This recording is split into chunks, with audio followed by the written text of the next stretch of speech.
Assalamualaikum, welcome back to my channel. இன்னைக்கு நம்ம வந்து ஸ்டிச்சிங் வீடியோ பார்த்துடலாம். நீங்கள் இன்னும் கட்டிங் வீடியோ பார்க்கலன்னா நம்ம சேனலில் நான் ஏற்கனவே அப்லோட் பண்ணியிருக்கேன். அந்த வீடியோட லிங்க் நான் உங்களுக்கு டிஸ்கிரிப்ஷன்லையும் ஃபஸ்ட்டு கமெண்ட்லேயே பின் பண்ணுறேன், போய் கிளிக் பண்ணி பார்த்துக்கோங்க. இன்றைக்கி நம்ம ஸ்டிச்சிங் போயிடலாம். இப்போ நம்ம வந்து டாப் பார்ட் ஃபஸ்ட்டு ஸ்டிச் பண்ணிடலாம். பிரின்ஸ் கட் தானே நம்ம எடுத்திருக்கோம், அதனால் நம்ம இப்போ என்ன பண்ண போகிறோன்னா இந்த டாப் பார்ட்டை வந்து இந்த மாதிரி ரெண்டாக இருக்குது பாருங்கள்.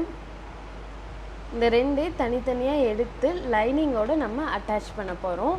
அட்டாச் பண்ணிவிட்டு நான் காமிக்கிறேன் பாருங்கள். இதை வந்து நம்ம லைனிங்கோடு அட்டாச் பண்ணிடலாம். அதே மாதிரி இந்த பார்ட் இருக்குல்ல, சென்டர் பாயிண்ட் பார்ட்டு, இதையும் நம்ம லைனிங்கோடு அட்டாச் பண்ணிவிட்டு நான் உங்களுக்கு காமிக்கிறேன். கட்டிங் வீடியோவில் நான் ஸ்லீவ் கட்டிங் அட்டாச் பண்ண மறந்துட்டேன். நான் இதில் அட்டாச் பண்ணியிருக்கேன் பாருங்கள். டீட்டெயில்டாக ஸ்லீவ் எப்படி சுருக்கம் இல்லாமல் தைக்கணுங்கிற டீட்டெயில்டு வீடியோ நம்ம சேனலில் ஏற்கனவே அப்லோட் பண்ணியிருக்கேன். அதோட லிங்க்கும் டிஸ்கிரிப்ஷன்லேயே ஃபஸ்ட்டு கமெண்ட்லேயே பின் பண்ணுறேன், போய் செக் பண்ணி பாருங்கள். இதில் ஏதாவது டவுட் இருந்தால் கமெண்ட் செக்ஷனில் கேளுங்க. வாங்க அடுத்தது நம்ம ஸ்டிச்சிங்க்கு போயிடலாம்.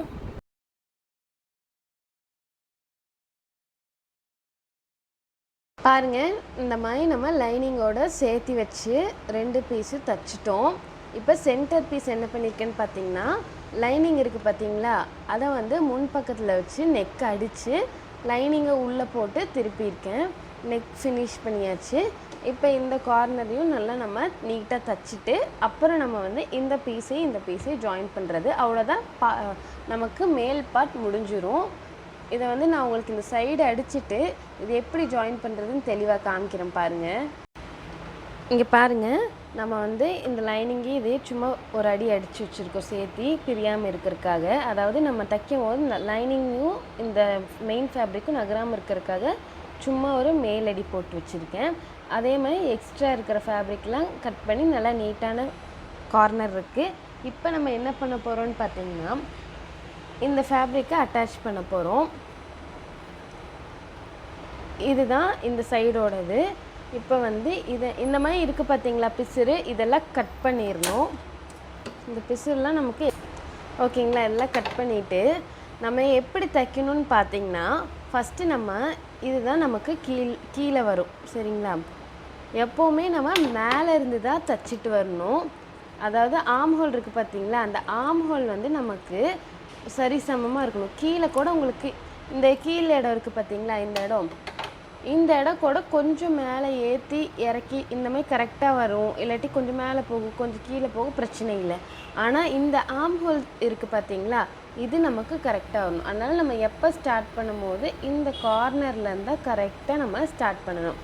இதிலேருந்து நம்ம வந்து 1/4 இன்ச் தையல் போட்டு வந்துடணும். வாங்க தைக்கிறதும் நான் உங்களுக்கு காமிக்கிறேன்.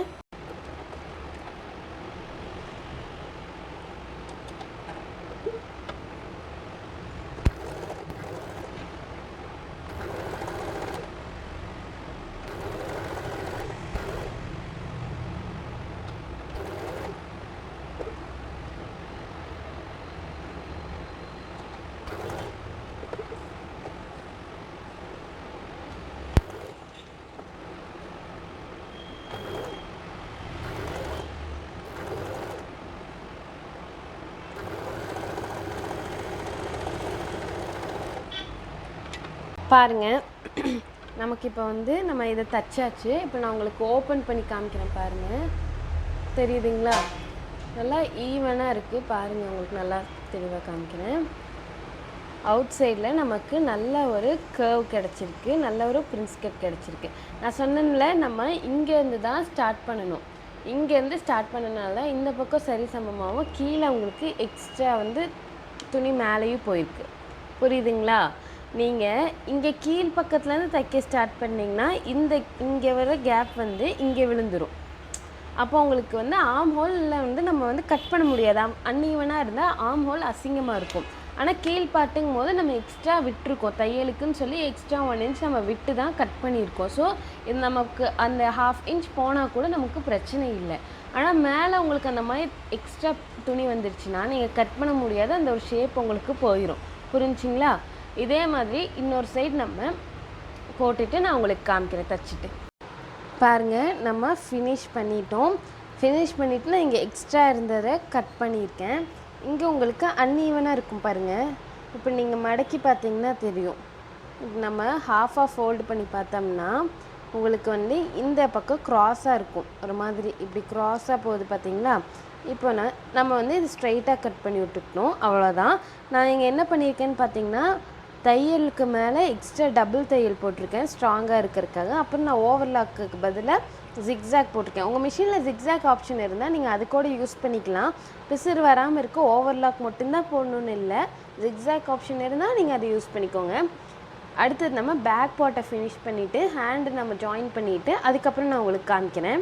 பாருங்கள், நம்ம வந்து பேக் சைடும் தைச்சிட்டோம், பேக் சைடு தைச்சாச்சு. நெக் ஃபினிஷ் பண்ணிவிட்டு நான் வந்து ஷோல்டர் ஜாயின் பண்ணியிருக்கேன். இது பார்த்திங்கன்னா சீம்லெஸ் ஷோல்டர். இது எப்படி தைக்கணுங்கிற தனி வீடியோ நான் உங்களுக்கு ஷார்ட்ஸில் அப்லோட் பண்ணியிருக்கேன், அதோட லிங்க்கும் நான் டிஸ்கிரிப்ஷனில் தரேன், செக் பண்ணி பாருங்கள். ஃபஸ்ட் கமெண்ட்லேயும் முடிஞ்சால் பின் பண்ணுறேன். அப்புறம் கை ஜாயின் பண்ணியாச்சு. நெக்ஸ்ட்டு வந்துட்டு ஃப்ரண்ட் சைட் பாருங்கள். நமக்கு இங்கே வந்து க்ராஸாக இருந்துச்சு பார்த்தீங்களா இந்த இது, அதை வந்து நம்ம நேராக கட் பண்ணியாச்சு. இப்போ பார்த்தீங்கன்னா உங்களுக்கு ஃப்ரண்ட் பீஸை விட பேக் பீஸ் பாருங்கள், ஃப்ரண்ட் பீஸை விட back piece 1.5 inch 1 inch 1.5 inch extra இருக்குது. அதுக்கு நம்ம என்ன பண்ணலான்னா நம்ம வந்து தச்சுட்டு கட் பண்ணலாம். இல்லை உங்களுக்கு டக் பிடிக்கிறது ஓகே அப்படின்னா பின்பக்கம் நம்ம ப்ளவுஸுக்கு டக் பிடிப்போம்ல, அந்த மாதிரி நம்ம பேக் சைட் பிடிச்சிக்கலாம். தெரியாதவங்க வந்து நான் இப்போ சொல்கிறேன் பாருங்கள். இந்த எப்படின்னா நம்ம இதை ஹாஃபாக மடிச்சுக்கணும். மடிச்சுட்டு இந்த சென்டர் பாயிண்ட் இருக்குது பார்த்தீங்களா, இந்த சென்டர் பாயிண்ட்லேருந்து 4 இன்ச் ஓகேங்களா, சென்டர் பாயிண்ட்லேருந்து 4 இன்ச் நம்ம மார்க் பண்ணிக்கணும். சென்டர் பாயிண்ட்லேருந்து 4 இன்ச் ரெண்டு பக்கமும். அதுக்கப்புறம் இந்த பாயிண்ட்லேருந்து மேல் பக்கமாக நம்ம ஒரு 4 இன்ச், ரெண்டு பக்கமும் அதே மாதிரி 4 இன்ச் நம்ம இப்படி இது மார்க் பண்ணிக்கணும். இப்போ என்ன பண்ண போகிறோன்னா இதை நம்ம வந்து இப்படி ஒரு ஃபோல்ட் பண்ண போகிறோம். ஃபோல்ட் பண்ணி 1/2 இன்ச்சுக்கு எக்ஸ்ட்ரா விட்டுறாதீங்க, ஒரு 1/2 இன்ச்சுக்கு இப்படி ஒரு தையல், இப்படி க்ராஸாக 1/2 இன்ச்சுக்கு இங்கே ஒன்று, அதே மாதிரி இந்த சைடும் 1/2 இன்ச்சுக்கு இங்கேயும் இதே மாதிரி தைச்சிட்டு அவ்வளோதான். நமக்கு டாப் பார்ட் முடிஞ்சு. இது தைச்சிங்கன்னா டாப் பார்ட் முடிஞ்சு. உங்களுக்கு டக்கு வேணாம், ரொம்ப ஃபிட்டாக இருக்க வேணாம், நார்மலாக இருந்தால் போதும் அப்படின்னு நினச்சிங்கன்னா நீங்கள் வந்து இந்த ஸ்டெப்பை கட் பண்ணிடுங்க. அப்படி நம்ம வந்து தைச்சதுக்கப்புறம் எக்ஸ்ட்ரா இருக்க ஃபேப்ரிக்கை நீங்கள் கட் பண்ணி விட்டுக்கலாம். வாங்க நான் தைச்சிட்டு உங்களுக்கு நான் காமிக்கிறேன். பாருங்கள், பேக் பார்ட் தைச்சதுக்கப்புறம் பார்க்குறதுக்கு இப்படி தான் இருக்கும். நமக்கு இங்கே வந்து 1/2 இன்ச் நம்ம பிடிச்சி தைச்சிருக்கோம். அடுத்தது என்ன பண்ண போகிறோன்னா நம்ம பாட்டம் பீஸை, அதாவது அந்த ஸ்கர்ட் பீஸை இதோட நம்ம ஜாயின் பண்ண போகிறோம். லைனிங்கும் இந்த மெயின் ஃபேப்ரிக்கையும் வச்சு தைச்சி அதுக்கப்புறம் இதில் வச்சு ஜாயின் பண்ணுவாங்க. ஆனால் நமக்கு பிசுறு வெளியே தெரியாமல் இருக்கிறதுக்காக சீம்லெஸ்ஸாக இருக்கணும்ல பார்க்குறக்கு, அதுக்கு நான் எப்படி தைக்கிறதுன்னு இன்றைக்கி நான் உங்களுக்கு சொல்லித்தரேன். வாங்க பாருங்கள், இதுதான் டாப்போட நல்ல பக்கம்.